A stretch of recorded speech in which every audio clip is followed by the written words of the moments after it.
Bienvenue sur le podcast de nouvelledanse.com. Ici, on parle de danse, de danseurs sans retenue.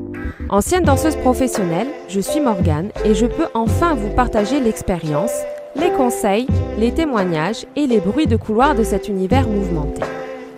Le podcast est disponible sur de nombreuses plateformes, alors n'hésitez pas à vous abonner pour ne rien rater. N'oubliez pas de mettre une bonne note ou un commentaire gentil. Ce sera un bouquet de fleurs pour m'encourager pour la suite.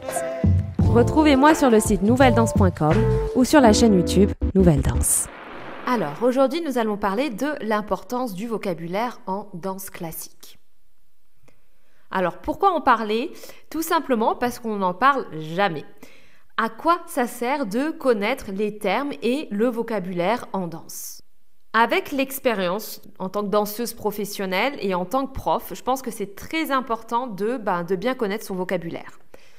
Alors, c'est pas grave si tu connais pas tous les termes exacts en danse classique, mais le fait de rien connaître, ça va te mettre une grosse barrière. En fait, c'est comme tout autre travail. Quand tu travailles derrière un ordinateur, tu as des termes techniques que tu dois connaître pour aller plus vite, pour travailler avec tes collègues, pour comprendre ce que tu fais. C'est un exemple bateau, mais c'est pareil en fait en danse classique. Le fait de ne pas connaître par exemple, les pliés je pense que tout le monde connaît, mais par exemple dégager par terre, jeter, l'adage, l'attitude, développer, chasser, sissonne, peu importe, ça va t'empêcher dans ta progression. Mettre des mots sur les pas, c'est ce qui va te permettre d'assimiler et de comprendre les choses pour pouvoir les comprendre beaucoup plus facilement, beaucoup plus vite. Si par exemple en cours de danse, moi je sais que par exemple j'ai eu des profs qui ne se levaient pas de leur chaise, vraiment qui ne se levaient pas et qui ne montraient jamais les exercices avec leur corps. Donc ils disaient seulement les pas techniquement, ils utilisaient les termes techniques et montraient comme ça avec les mains. Donc je peux te dire que si tu connaissais pas le vocabulaire, c'était affreux, c'était l'horreur. Et d'un côté, franchement, c'était bien de temps en temps, je dis pas tout le temps, de faire ce genre de cours, mais des fois c'était bien parce que ça nous permettait de comprendre et d'enregistrer tous les termes en danse. Et souvent, quand tu as des problèmes de mémoire, parce que j'en vois beaucoup. J'ai pas mal d'élèves des fois qui ont des problèmes pour enregistrer les exercices parce que ça demande une énorme coordination en danse, peu importe le style de danse. Et le fait de connaître en fait les termes, ça va te permettre d'enregistrer beaucoup plus vite. Parce que en tant que prof, par exemple, tu vas dire des pas. Je vais dire ok, devant, cloche, etc. Et je montre en même temps. Mais le fait de le dire, et si toi tu connais les termes, ça va te permettre pour toi d'enregistrer beaucoup plus vite. Donc d'un point de vue mémoire, ça va t'aider énormément. D'un point de vue également mémoire, mais d'un côté coordination. Si tu as des problèmes de coordination, le fait d'avoir des notions sur les termes techniques en danse, ça va te permettre de choper beaucoup plus facilement les pas. Ce qui fait que, en fait, tu vas mieux mémoriser, tu vas travailler ta coordination beaucoup plus facilement et après, ce qui va t'amener que techniquement, forcément, tu vas aller plus vite aussi. Parce que si je te dis par exemple, ok, maintenant on fait les jetés et que tu sais tout de suite ce que c'est les jetés, tu vas pouvoir travailler un petit peu plus loin, tu vas pouvoir travailler un peu plus dans le détail. Parce que tu connais déjà le jeté, qu'est-ce que c'est ? Hop, c'est jeté, 45 degrés, hop, hop, hop, tu vas pouvoir rester. Du coup, tu vas pouvoir travailler ce dont tu as besoin. Ok, j'ai besoin de travailler un peu plus là en dehors dans mon jeté, du coup, je vais aller un petit peu plus loin là-dedans. Si tu ne sais pas le terme technique, tu vas devoir réfléchir. Ok, qu'est-ce que c'est un jeté ? Ok, du coup, pendant l'exercice, tu vas devoir réfléchir pendant tout ton exercice à qu'est-ce que c'est pratiquement le jeté pour pas faire un dégagé, par exemple. Tandis que si tu sais déjà ce que c'est, tu vas pouvoir, comme je t'ai dit auparavant, tu vas pouvoir aller plus loin et travailler les choses qui sont nécessaires pour toi. Donc, tu vas progresser techniquement, mais après, tu vas progresser également artistiquement parce que tu seras beaucoup plus à l'aise dans ta technique et du coup, tu vas pouvoir commencer finalement à lâcher prise et à profiter et à pouvoir danser. Et n'oublions pas que la danse, c'est de la danse. Même si on travaille techniquement toutes les choses, même s'il y a énormément de choses à penser en cours de danse classique, Je suis d'accord avec ça et ça fait beaucoup de choses à mémoriser, mais le fait de connaître comme ça tous les termes, tu vas pouvoir après te lâcher artistiquement et plus réfléchir au pas. Et crois-moi que ça va faire une grosse différence. Et c'est pour ça que j'en parle également aujourd'hui. Je me suis dit, c'est vrai, c'est pas un sujet que j'ai vraiment abordé pour l'instant sur ma chaîne.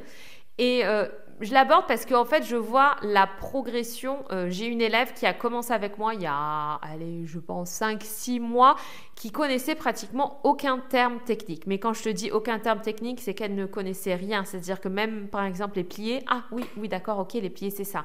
Elle ne connaissait pas vraiment les termes techniques. Et j'ai pris du temps pour à chaque fois que je lui donne les cours, des fois je monte les exercices et des fois je ne lui montre pas les exercices pour l'obliger à mémoriser les termes, à mémoriser le vocabulaire en danse. Et je vois, après maintenant 5-6 mois de travail avec elle, je vois une énorme progression. Mais c'est vraiment affolant comme elle a progressé. C'est vraiment en 6 mois, en l'espace de 6 mois, elle a réussi à mémoriser pratiquement, je ne dis pas tous les termes, mais beaucoup de termes techniques. Et du coup, je vois qu'elle arrive techniquement à progresser et petit à petit à lâcher prise artistiquement. Elle arrive à danser, à se libérer. Du coup, c'est beaucoup plus libre parce qu'avant, je voyais qu'elle réfléchissait. Elle ne savait pas qu'est-ce que c'était. Un dégagé, par exemple, un jeté, à chaque fois, elle me les faisait par terre parce qu'elle ne savait pas ce que c'était. Du coup, elle n'arrivait pas totalement à se lâcher parce qu'elle ne comprenait pas encore tous les termes.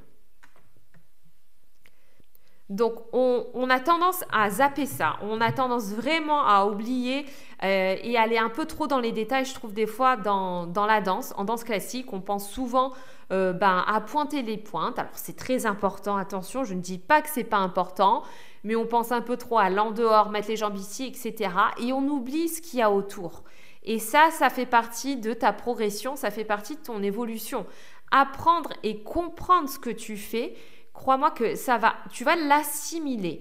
Tu vas l'assimiler, ton corps va l'assimiler et va le faire automatiquement.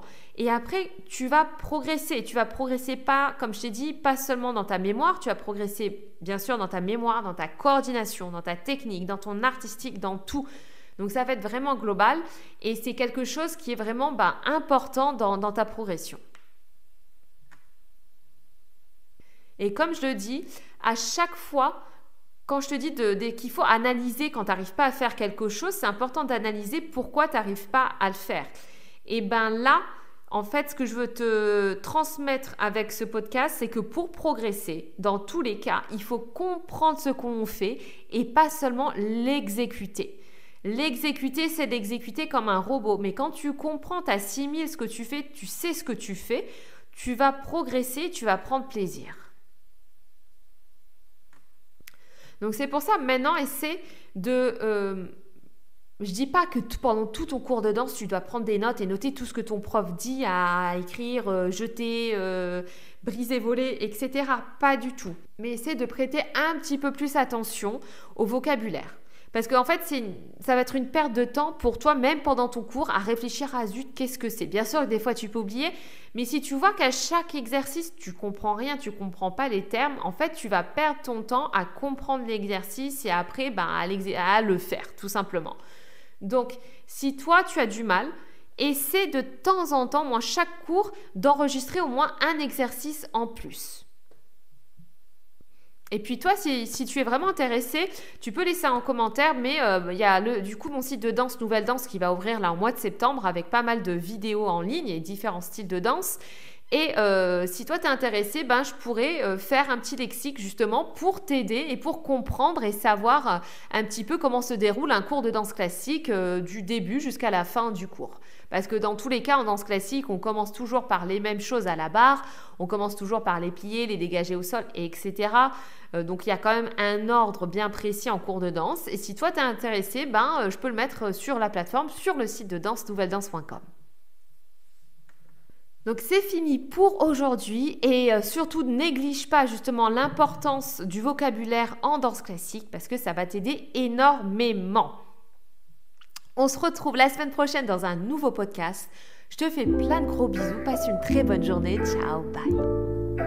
Bon, voilà, il est temps de faire sa révérence.